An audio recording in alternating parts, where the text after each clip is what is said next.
अब जो होने वाला है उस पर बात तो होनी ही चाहिए, जो नहीं होने वाला उसको लेकर भी बात इसलिए होनी चाहिए क्योंकि आज की मीटिंग बहुत महत्वपूर्ण है इस किसान आंदोलन पार्ट 2 के सवाल को लेकर। आज की मीटिंग शाम को 5 बजे है, लेकिन उससे पहले पुलिस प्रशासन पूरी तरह से मुस्तैद नजर आ रहा है। हरियाणा सरकार और हरियाणा पुलिस की दोनों की जिम्मेदारी यह है कि कानून व्यवस्था को यूं ही मेंटेन किया जाए, बरकरार रखा जाए। कानून को कोई चुनौती देगा तो फिर उसके साथ सख्ती से निपटा जाएगा। ये तैयारी तो हमने देखी है, लेकिन दूसरी तरफ इन किसानों की तैयारी क्या हो सकती है, इन किसान नेताओं की रणनीति क्या हो सकती है कि वो इन सुरक्षा व्यवस्थाओं को देखते हुए आगे बढ़ सके। ऐसे में आज एक बड़ी जानकारी इस बुलेटिन में हम आपके सामने लेकर आए हैं। किसान आंदोलन से जुड़ी इस वक्त की एक बड़ी खबर यह है कि दिल्ली में भी धारा 144 को लागू कर दिया गया है। चंडीगढ़ में, हरियाणा के कुछ जिलों में और अब दिल्ली में भी 12 मार्च तक बताया गया है कि दिल्ली में धारा 144 लागू है। 12 मार्च तक दिल्ली में 4 या 5 से ज्यादा लोग एक जगह ना तो इकट्ठा होंगे, ना ही उनको ये इजाजत है कि वो कोई मार्च पास्ट करे या प्रदर्शन करे।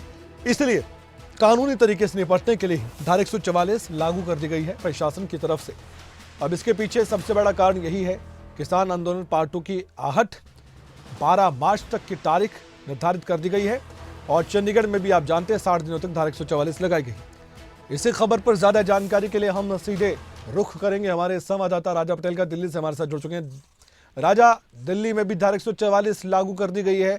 किसान आंदोलन की आहट को देखते हुए ये सब कुछ किया गया है और क्या तैयारी है दिल्ली पुलिस प्रशासन की भी?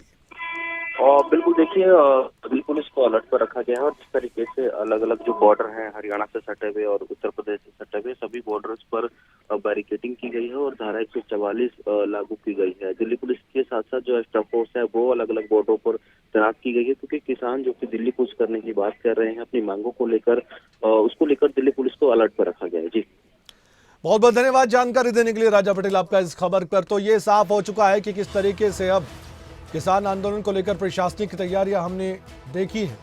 अब बड़ा सवाल यही है कि जो कल का दिन है, क्या उस दिन किसान नेता वाकई में भारी संख्या में किसानों के साथ हरियाणा को पार करते हुए दिल्ली पहुंच सकते हैं? सवाल है, जवाब जल्द मिलेगा। अब इसी किसान आंदोलन को देखते हुए झज्जर पुलिस भी अलर्ट मोड पर दिखाई दी है। जी हां, दंगा विरोधी उपकरणों के साथ पुलिस लाइन में भी अभ्यास किया गया है। पुलिस की 8 कंपनियां जिला पुलिस ने तैनात कर दी है। टोटल 11 कंपनियां किसान आंदोलन को देखते हुए लगाई गई हैं। हर स्थिति से निपटने के लिए पुलिस पूरी तरह से तैयार है, एसपी झज्जर की ओर से कहा गया है।